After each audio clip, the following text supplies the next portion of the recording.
Your memory feels like a video recorder, accurate, reliable, always ready to replay.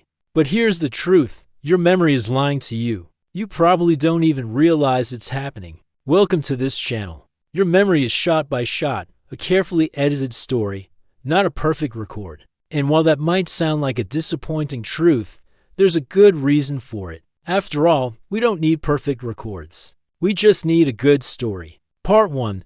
The illusion of perfect memory. There are a few moments from my childhood that I can remember very well, like getting glasses for the first time or when I got my pet hamster. They feel clear, distinct, like if I could find a VCR tape, I could watch them again. But here's the thing, psychologists have shown that that's not what memory feels like. Memory is more like a home video, something you've seen 1,000 times. But every time you watch it, the quality is just a little bit worse than you remember. Your memory is shot by shot, a carefully edited story, not a perfect record.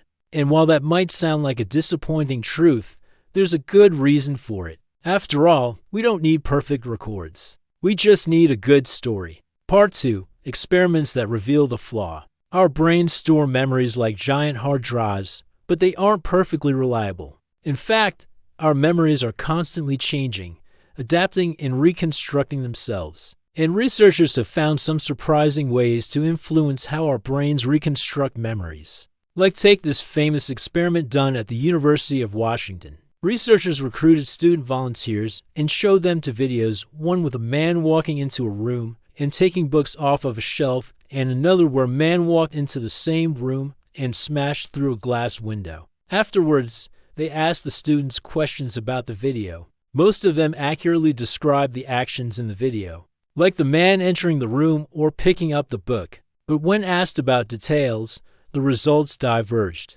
When researchers used the word hit in the question, the students described the man moving the books faster and the glass breaking more loudly. But when they changed the question to smashed, the students described the man moving the books much faster and the glass breaking much louder. Even though the video was exactly the same both times, the students had completely different memories of how fast the man was moving simply because of the way the researchers worded the question. That's right, just a single word can rewrite your memory. Memory is fragile, easily rewritten by suggestion. Part 3. False memories. Now imagine a whole memory being rewritten, a complete fantasy planted in your mind. Psychologists have confirmed that it happens all the time.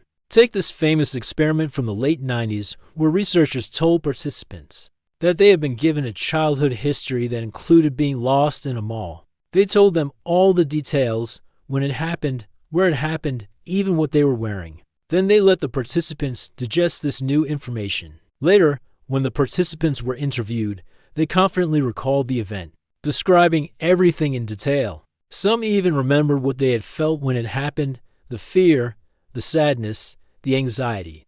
But there was just one problem. The event never happened. In many cases, these false memories were just as vivid as the true ones. And over time, they continued to grow. In one follow-up study, participants were told that the memory might not have happened and their false memory began to crumble. But in other cases, the false memory only became stronger.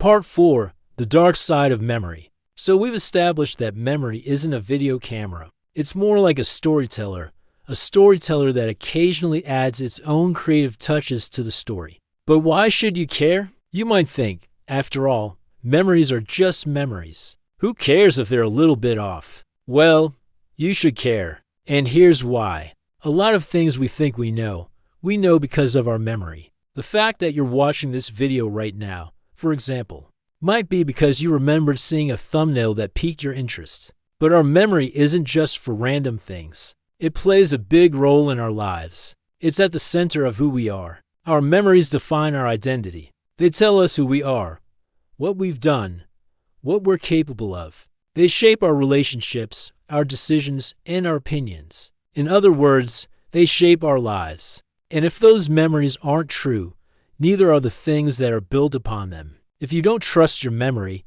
you can't trust the things that are based on them. And that includes eyewitness testimony in courtrooms. Imagine witnessing a crime and then reporting it to the police. Your memory of the event might be accurate, but it might also be full of holes. Without realizing it, you might be filling in those holes with guesses and assumptions.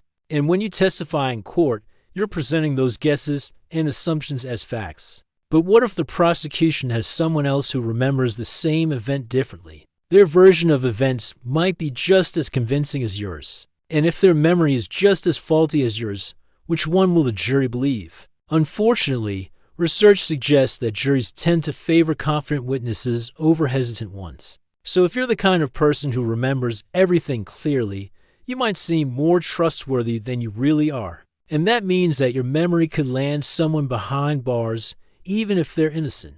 Part 5. Why the brain works this way. But why does our brain do this? Why does it turn us into unreliable narrators of our own lives? Well, it's not a bug.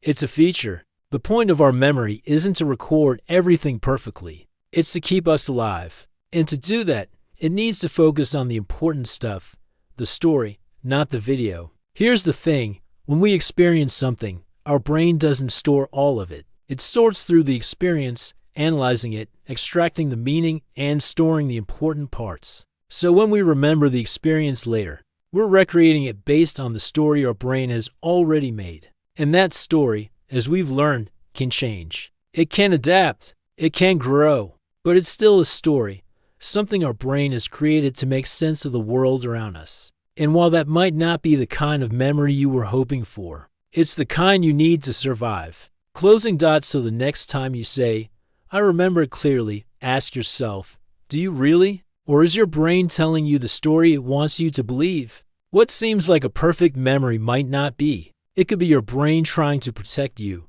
hiding the parts of the story that are too painful to remember. But maybe that's a good thing. Maybe it's better to forget some things than to remember them clearly. The darkest truth about memory is simple. You can't fully trust yourself. Now, what's the most vivid memory you have from your childhood? Could any of it be made up?